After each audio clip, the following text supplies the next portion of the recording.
Il y a 1 an et demi, Emmanuel Macron était encore ministre de l'économie. C'est donc lui qui avait signé un accord avec les sociétés d'autoroutes, mettant fin à un long bras de fer sur les tarifs des péages. Les sociétés s'engageaient à geler ces tarifs pendant 1 an, mais on ignorait alors l'avantageuse contrepartie offerte par le gouvernement. L'œil du 20h a pu se procurer cet accord secret et vous le dévoile. Enquête signée Yannick Sanchez et Loane Martin. Des hausses de prix au péage jusqu'en 2023, c'est ce que contient un accord secret conclu entre l'État et les sociétés d'autoroutes. Un accord jamais rendu public. Mais au détour d'un péage, il a atterri sur notre tableau de bord. Évidemment, on a regardé.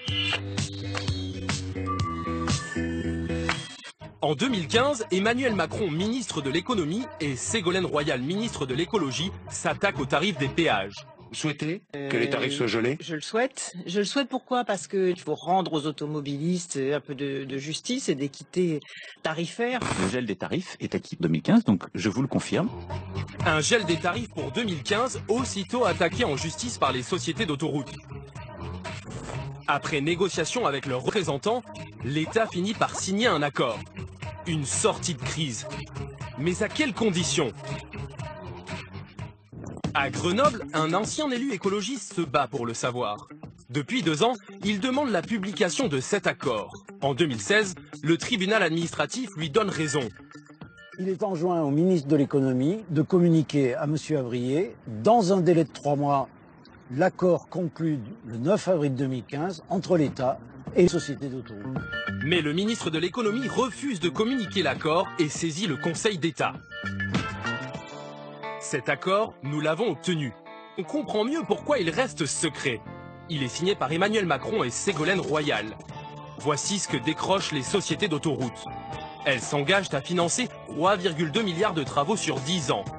En retour, elles obtiennent une stabilité fiscale, une clause pour allonger la durée des concessions et surtout, écrit noir sur blanc, pour compenser le gel des tarifs en 2015, des hausses de tarifs additionnelles chaque année de 2019 à 2023. Un rattrapage étalé sur 4 ans. Et au final, les automobilistes devraient même payer plus cher qu'initialement prévu. C'est l'ARAFER, une autorité indépendante de contrôle, qui l'a calculé dans ce rapport. Selon elle, le surcoût est de 500 millions d'euros à la charge des automobilistes. Un chiffre que les sociétés d'autoroutes contestent. Qu'en pense Ségolène Royal, signataire de l'accord? Il y a un arbitrage avec le ministère des Finances. C'est pour ça que je vous dis, appelez le ministère des Finances. J'étais contre. Ce n'est pas vous qui avez signé le contrat? Je ne crois pas, non. Vous avez eu ce contrat signé de ma main? Je ne crois pas. Pourtant, c'est bien la signature de l'ancienne ministre qui figure sur l'accord. Comme suggéré par Ségolène Royal, nous avons contacté le ministère des Finances. Pas de réponse. Mais pourquoi un tel accord? Nous avons posé la question aux sociétés d'autoroutes. L'État a bloqué les tarifs à l'occasion de la hausse prévue au 1er février 2015. Cette mesure est contraire au contrat. Elle est illégale. L'État a donc été contraint d'en compenser les effets. Alors, en a-t-on fini avec l'augmentation des péages? Pas vraiment. De nouvelles hausses sont déjà prévues. Désormais, l'État a chargé l'ARAFER, l'autorité de régulation, de contrôler les sociétés d'autoroutes.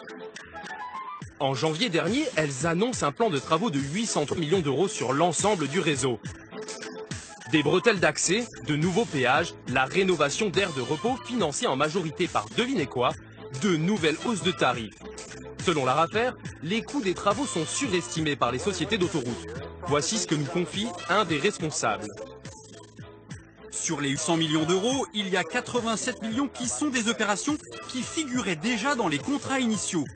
Il n'y a pas à faire payer l'usager une deuxième fois pour ces investissements qui sont une obligation contractuelle. En plus, 350 millions d'euros de travaux seraient surévalués.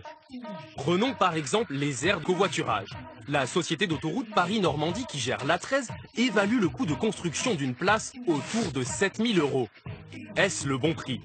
Pour estimer le coût d'une installation de ce type, nous sommes allés dans l'Eure. Ici, c'est le département qui a fait construire cette nouvelle aire de covoiturage. Ça lui a coûté beaucoup moins cher.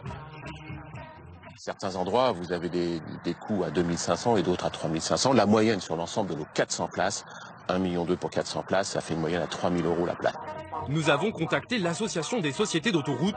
Concernant les conclusions de l'ARAFER, elle nous renvoie vers le gouvernement. Ce dernier suivra-t-il les avis de l'autorité de régulation? Ils ne sont que consultatifs. Pour ce sénateur, l'État serait bien inspiré de le faire. Ce qui a été découvert, si on peut dire, par l'autorité, notamment sur des coûts qui paraissent surprenants, n'est évidemment pas acceptable. Là aussi, il faut de la transparence pour connaître la réalité des coûts et pour faire en sorte que tout ça soit beaucoup plus équitable et beaucoup plus transparent que ça ne l'est aujourd'hui.